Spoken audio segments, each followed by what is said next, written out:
everyone, welcome back and welcome to another Stitch with me. So we're still working on Zen at the moment. I am very close to getting all of the Tomb Raider stuff, but I'll talk about that in a second. I'm not sure how long this one's going to go on for. I have an hour's worth of footage of cross stitch, but I'm not sure if I have an hour's worth of stuff to talk about this week. I hope you are all doing something creative or stitchy or diamond painting, colouring, whatever you feel like doing while you watch this.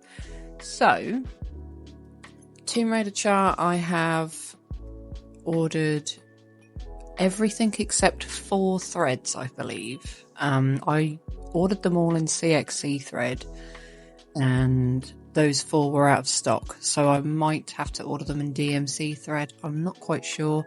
I'm trying to find another seller that supplies CXC thread because ideally I would like them all to be the same brand, but we will see. So talking about cross-stitchy things, the 2024 SAL is going well for Heaven and Earth Designs. If you watched my floss tube this week, I did say that I was a bit sick of brown because the big project that I do, Lord of the Rings, has a lot of brown as well, but I have actually moved on to another page as I said I would in the floss tube. I can't really move where I am at the minute in the Heaven and Earth Design sale because we only have the 3 pages. So I thought, I'll just, if I move the Lord of the Rings one, because that needs working on every day, it's not something that I put away. I always do the 200 stitches before I do anything else, so I've moved down to a page where there's quite a bit of blue, and that actually did really help just to change my mindset, because I think all of the brown was just getting a little bit boring. Should I say was it boring, or maybe I just didn't really have the motivation to do it. Apologies if you hear any snoring. The dog is asleep. It is pretty early. I usually do these early just because it's like the only time in this house where there is peace and quiet, because there is always somebody here lately. As you probably know, my youngest doesn't go to school. He is homeschooled. So there's never a time where I'm alone at the minute, really. So early in the morning is the best time for me. Speaking of my son, he convinced me, I believe it was a couple of weeks ago now, to buy him a robot. Now this thing is called an emo robot. I don't know if you've ever seen them. If you watch, say, TikTok, you might have seen it. It's this little desktop robot that keeps you company, and he'd been watching it for a while on YouTube. I think he was watching some sort of reviews about robots, and he was asking me for this robot. And then one day he said, but I don't have any friends and this robot is a companion. And it kind of pulled at my heartstrings a bit, because he is in the house with me a lot, bless him. Because he's not in school, he's not interacting with other children, and when he said to me, but I've got no friends, like, my heart just, it sank, it really did. And this is the reason why I wanted him to go to school, because I wanted him to have a social life. There's really no young children around us that are his age that he can spend time with outside of school. So going to school and making new friends, I thought, was a very, very important thing for him to do. But I looked into this robot and it's expensive. It's very, very expensive, but it is used for autistic children. And that obviously also made me more convinced to buy it, because my son has ASD and we're also now going through an assessment for ADHD for him. But it just kind of pulled at the heartstrings a bit more, and I ended up giving in. I ended up buying it for him, but it's going to take forever to get here. It hasn't even shipped yet, So he is impatiently, well, I wouldn't say he's impatiently waiting. He is being patient, bless him. He is just asking me every couple of days, has it shipped yet? Has it shipped yet? And, I'm saying not yet. And he's like, okay. And then he walks off. So he's doing okay. So when that gets here, I'd imagine he will be extremely happy with it. I hope it's not going to be one of these phases where he wanted it and then by the time he gets it, it's not something that he's interested in anymore. You know how children go, where they craze you for something and then once it's here, it's kind of not the new thing that they want anymore. It's something else that they want. And he is like that. He does get hyper focused on certain things, like every month or so there'll be something else that is the focus for that month, and I have to kind of guess whether I know this is going to be a long-term thing or if this is going to be a really short-term thing, that I go out and get things for him, or what was the last one? I think video games and things like that tend to be a bit of a hyper focus for him. Whereas my older son, he has played the same video game for the last couple of years and nothing else. Like, he won't really play any other different games. It's just the same game over and over again. But my youngest is completely different. There's a new thing out all the time. I tend to be like that myself, though.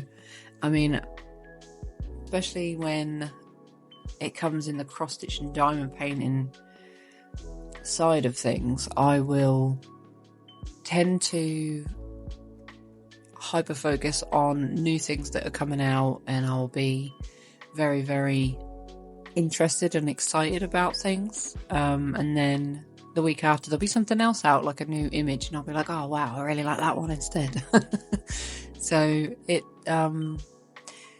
I'd say he does remind me a lot of myself when I was younger, my youngest son.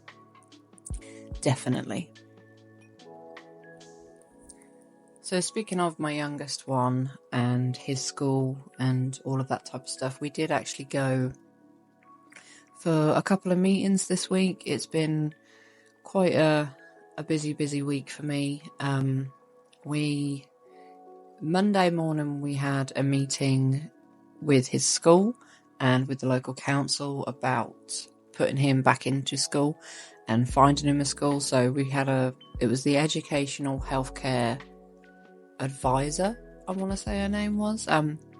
She is the one that basically helps us get him into a special needs school. So we had a long old meeting there. There was a lot of disagreements. I don't think they took very nicely to my partner. I know he is sick of it. He is sick of the way they work. I don't want to moan about them, because obviously at the end of the day, without them, I wouldn't be able to get the help I need for Harrison. But at the same time, when he was sent home to homeschool, the school basically gave me an ultimatum. They said, if you don't homeschool, well, they said we can't support him anymore, so he can either be homeschooled or he'll be permanently excluded. That's what they said. So to me, that basically means if you don't homeschool, your son's going to go back into mainstream school, because he's going to be excluded. And then when they get excluded permanently, it's then the council's responsibility to put them in another school as fast as possible, and the parents don't get to pick what school it is or anything like that. So I did not want to go down that route of having him end up back in a mainstream school, so I homeschooled him.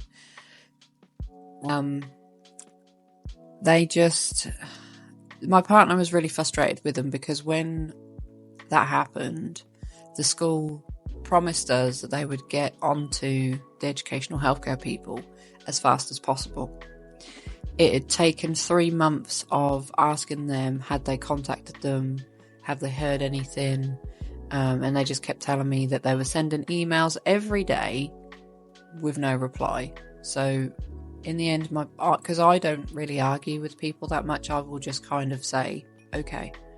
But my partner will. And in the end, he said, can I have the contact information for this woman?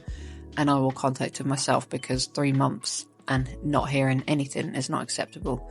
So he sent her one email and she replied straight away. So me and my partner were kind of a bit like, well, why has the school been saying for 3 months that they can't get hold of her when we only sent the one email and she replied on the same day? So we had a bit of I'm trying to think of the right word to say. We had a bit of an opinion, I'd say, of the school after that, where we just felt like we were being ignored. And there was a good few weeks of going backwards and forwards of emails between all of us trying to get a meeting set up. And this has been going on for ages. This has been going on since September now. So it's been frustrating, but the meeting did go well in the end. I think my partner got what he wanted to say off his chest. I mean, he wasn't aggressive or anything like that. It was just he wanted to say what he wanted to say and how he felt about how this has been managed. And he is quite good at explaining things like that, because he's a deputy store manager of a retail store. And he's quite good with the way that he expresses himself, if that's the right word I'm thinking of. See, I'm quite an emotional person, and the way I express myself is with my emotions. So you will be able to tell if I'm upset or not when I talk to you. Whereas my partner, he is very business orientated, and he knows how to word things in a way completely different to me. Because I let my emotions get the better of me, and then I'll just start saying all sorts of things that make no sense. So it was definitely the best decision to have him be the main speaker for us, because most of the time I'm really good when it comes to organising the household. You know, I am the homemaker, so to speak. Like, I am the main person that's at home. I'm the main one that looks after the children. I do all of that stuff. My partner typically goes to work, comes home. He doesn't have to worry about anything else, usually. But when it comes to me not being able to handle things that involve the children, he will then step up and say, well, I know you don't like doing this, so I will do it, which to me is all I really need. I don't need his input when it comes to like taking care of the house and things like that. I'm more than happy to do it, because the hours that he works are crazy. Sometimes he'll be at work for 14 hours a day, and I'm not going to then tell him, come home and clean. And I'm sure he would help out, but I don't want him to. Does that make sense? So when it comes to home things, I usually like to take over, because this is my area. I know what I'm doing. But when it came to this meeting, I just felt so overwhelmed that he was like, I'm taking over. So, and I was like, thank God for that. Thank God for that. So the meeting went well. We have picked a school. This is the thing that really wound me and my partner up. See, I always was told, when Harrison, my youngest, first got his educational healthcare plan, it's there to help you get into the schools that you need and any support that child needs throughout his school education. And it goes up right into university. So it's a really, really valuable thing to have for children with extra needs. But at the same time, the advisor barely does anything, because we were told years ago when we first got this thing that the educational healthcare plan advisor would advise you on the best school to put your son based on his needs, because we knew nothing about these special needs schools. We knew nothing, and they always talk in these. This really, really winds me up, I do have to say, when they talk in code. So they have, like, when they say SEMH, like, to start with, I didn't even know what that meant, and they don't tell you. They just because you have a son with additional needs, they just expect you to know all of these words.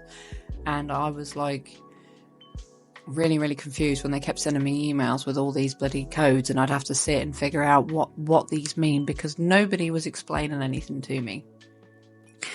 But in that meeting, we were told that they express it, because they were getting quite annoyed with us, because they said, we cannot tell you where to put your son. We cannot recommend a school, etc., etc. And then there was one teacher from his previous school that I'd never met before, popped in on this meeting because she could hear it was getting a little bit heated. Because my partner said, well, you are the experts and you're telling me that you can't even recommend a school. You can't even explain to us what schools are out there. We are not the experts. You're telling me that this school's not suited for my son, but you're not telling me what schools are suited for my son. It was just ridiculous. And this other teacher must have heard, because she came over and she said, I can't remember how she worded it, but the educational healthcare woman was not happy with this teacher. She basically came in and recommended this school. And she said, based on your son, and because she said she taught him, she said, based on your son and the way I know your son, I would consider taking a look at such and such school. I'm not telling you to go there, but I'm telling you to consider it. And she was like kind of nodding on the camera and everything. And my partner was like, brilliant. Okay, great. Thanks. And that's all we needed, because we don't know the schools in the local area. And I mean, this school isn't even local. This school that we've applied for is an hour away. So it's not going to be, a 10-minute drive for him. It's going to be about an hour there and an hour back. And for somebody that doesn't sit still in a car, it's going to be difficult. I did say to them, I am a bit worried about the travel distance to that school, because my son tends to take his seatbelt off after 10 minutes. And he's been in shared taxis before, because with this educational healthcare plan, he also gets funding for travel. So that he would get a taxi. If it was an hour away, he would get a taxi. But he's had a taxi before, and he had to share a taxi with other children, and that did not go well. They ended up having an assistant in the back of the van with these children to keep them separated on the journey. And I said, like, an hour, that was only a 15-minute drive. This other school was only a 15-20 minute drive, and this one's going to be an hour. So I said, is he going to be on his own? Because I highly recommend that he has a taxi by himself, because an hour's drive with another child will not go well. It's very, very dangerous if he distracts the driver, if he takes his seatbelt off, he is a whirlwind. Like, I love him to pieces, but Harrison is a whirlwind, and he will, if you upset him or something doesn't go his way or someone looks at him, because he doesn't like children looking at him. If another child looks at him, he can flip a switch. It's like a switch flips in his head, and 1 minute he's this amazing, sensitive, comforting young boy, and then the next minute he will be, it's like Jekyll and Hyde. He will be on top of you, like pulling your hair. But when he's nice, he is so nice. He says to everybody that he meets, have a good day, I hope you're doing well. His manners are amazing, and he's so confident he will talk to anybody. He is so nice to me, every time he sees me hurt myself, he runs over, oh my God, are you okay? He really wants to help people. But the minute he is upset, it's like this completely different person. And I know, bless him, that when he does it to me, once he's calm again, he feels so guilty. Like he you can tell that he genuinely didn't mean to lose his temper like that. And we just need to work on ways to get him to manage this temper. And we've been doing it for years. We've been trying to find ways to help him manage his temper for years. Unfortunately, so far, nothing has really worked other than leave him alone, But then that means things get smashed and things like that, because usually I will just leave him whatever room he's in when he's at home, and he goes like this. I usually just say, okay, I'm going to leave for a minute, and I leave the room, let him, calm down, and then I will come back.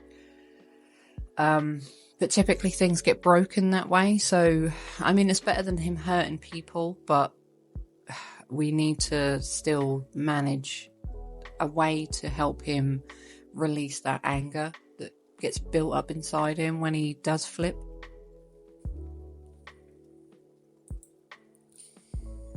Yeah, he's just such a lovely boy. We just need to get the right type of, I'm trying to think of the word, the right way to manage his outbursts. And I think as he gets older, I think it will get a little bit better. He's 9 at the minute, and I've noticed with my other son, he definitely calmed down a lot when he got to a teenager.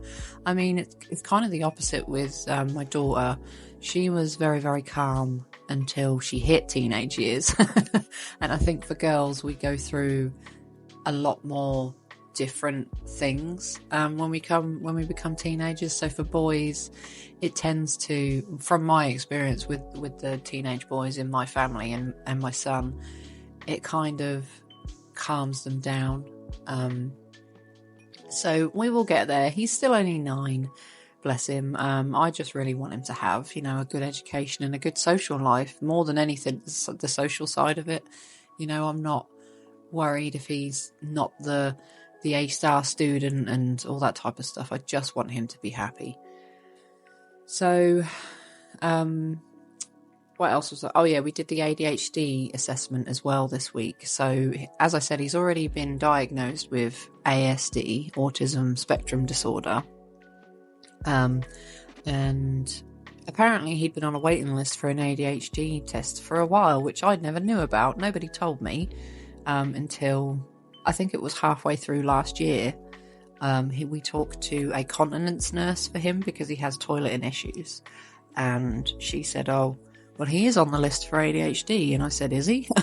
Like, nobody's told me. Nobody, the doctors didn't tell me. So we went for that this week. And at first, she was very, very good. I will say she was very, very good. She definitely knows what she's doing. When we first got in there, he was quite withdrawn, and he had his coat on and his hood over his head, and when he doesn't want to talk to people, he just says, I don't know, to everything that you ask him. And she could see that he was not comfortable. So she said, are the lights too bright? Would you like to turn them off? So he literally got up and turned the lights off straight away. He doesn't like bright lights. He tends to turn all of my lights off in the house. So a lot of the time we are sitting in the dark because the lights for him are too much. So, excuse me. After that, she got a bit of Lego out for him, and he was like, I hate Lego. So she was like, that's okay. And then she said, if you don't want to talk to me, just touch these flashcards. So she had a yes, no, maybe, and sometimes flashcards on this table. And she said, if you don't want to talk to me, that's fine. Just point to the flashcard that matches. So she was asking us a couple of questions, but ideally I wanted Harrison to speak because I didn't want all the questions to come from us. I wanted them to come from him and how he feels.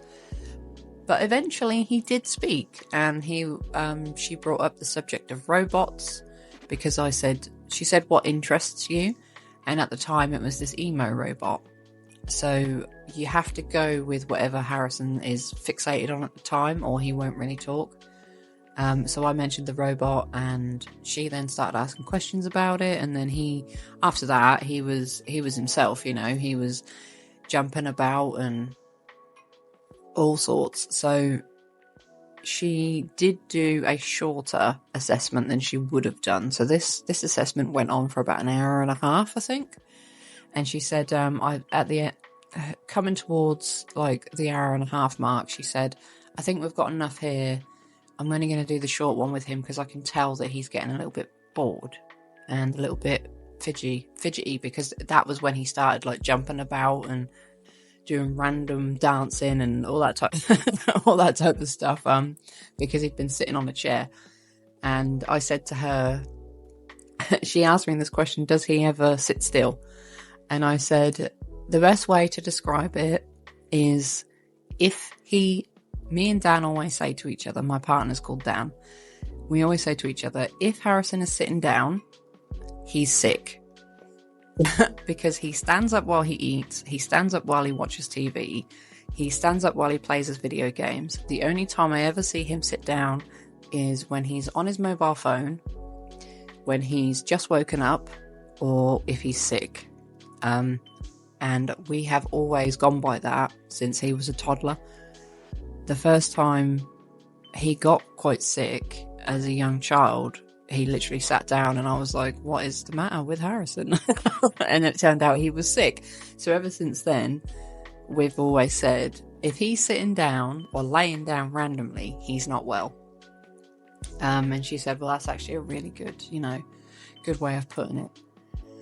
So we have I have a Teams meeting online, actually, with, I don't know if it's the same nurse or if it's going to be a different one, but it'll be just me and his father. It won't be him on the meeting, so Harrison doesn't have to sit still for that part, thankfully. I'm just going to grab a sip of coffee.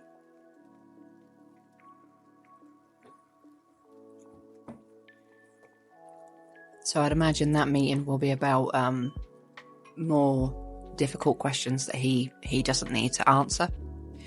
When we did his ASD assessment, it was COVID and the whole thing was on camera. And unfortunately, he must have been, how old? He would have been 6 or 7 when that was happening. And he would not sit still. He came on camera for about 2 seconds and said hi and then ran off. So this one is just going to be the parents.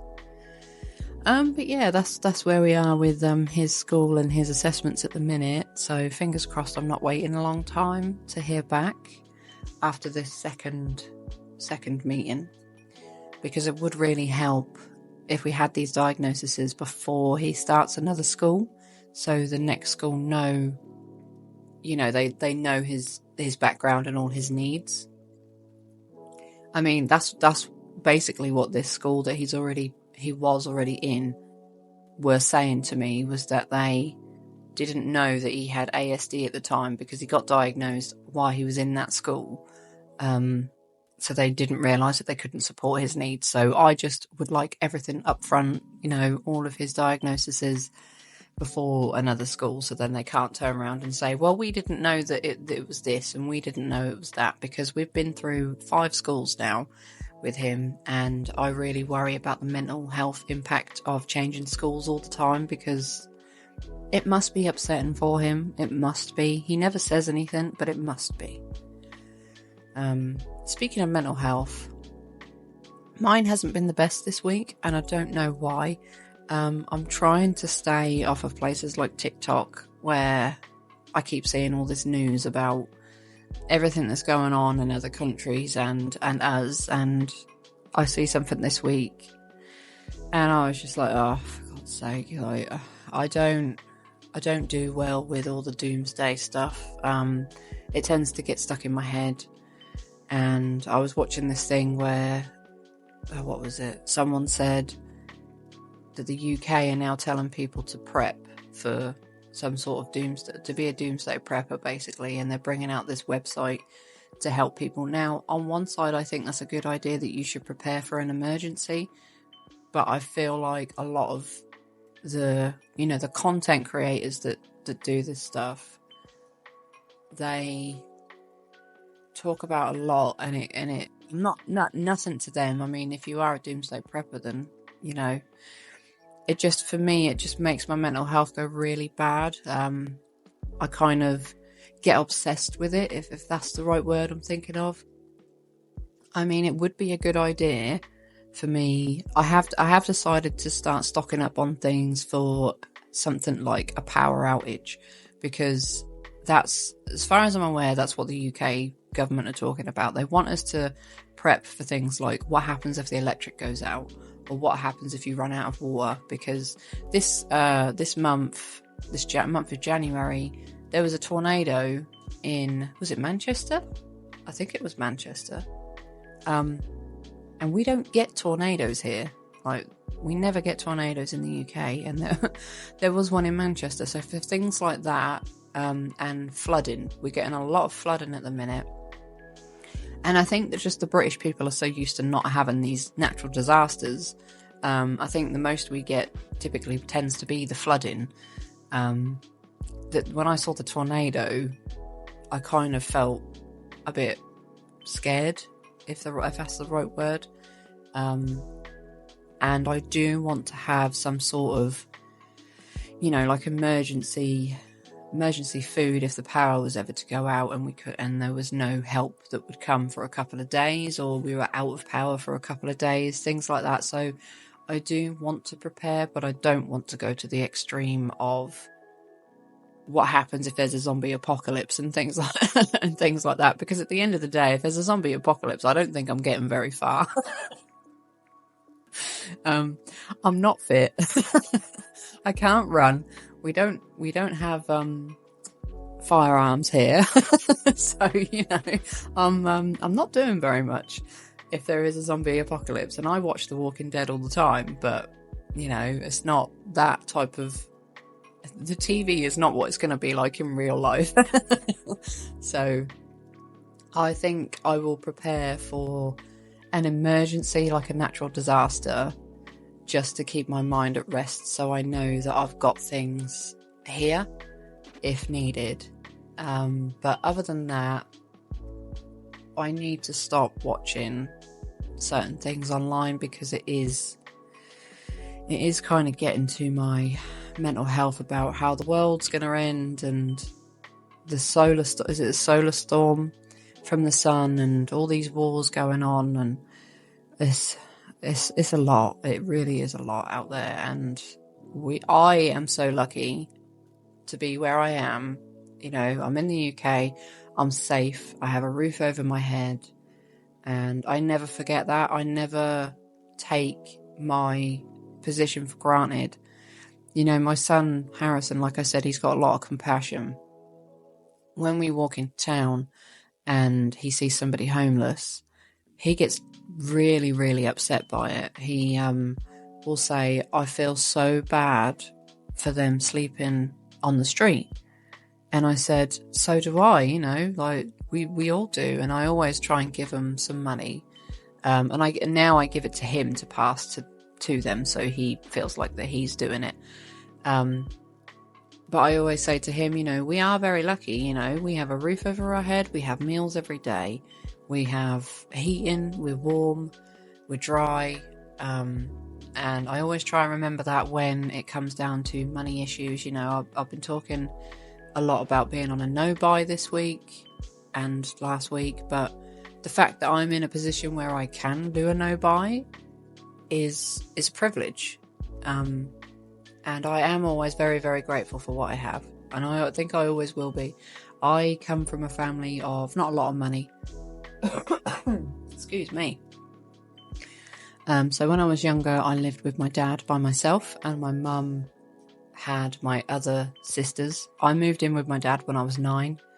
And before that, they got divorced at 4. So from the ages of 4 to 9, I was with my mother, with my other sisters. But after that, I was with my dad permanently.